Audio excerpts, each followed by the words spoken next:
সাহেব আমাকে কাজে রেখে দেন। না বেটা, এখন দরকার নেই। ভাই আমি আপনার কাছে হাত জোর করে বলছি, আমাকে কাজে রেখে দেন। চল, তোকে আমি কাজে রাখবো, কিন্তু আগে বল তুই কয় টাকা নিবি? ভাই আমার পয়সা লাগবে না, শুধু খাওয়ার জন্য পরোটা হালুয়া দিয়েন। ঠিক আছে, যা কাজ কর।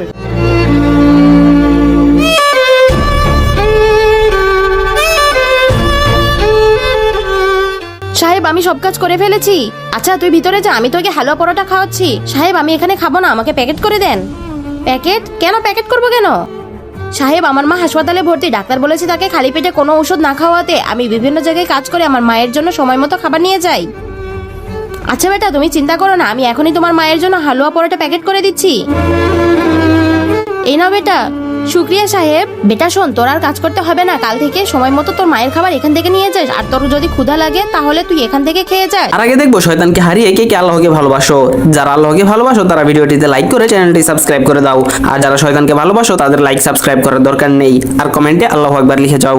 শুক্রিয়া সাহেব, আল্লাহ আপনাকে অনেক বরকত দিক।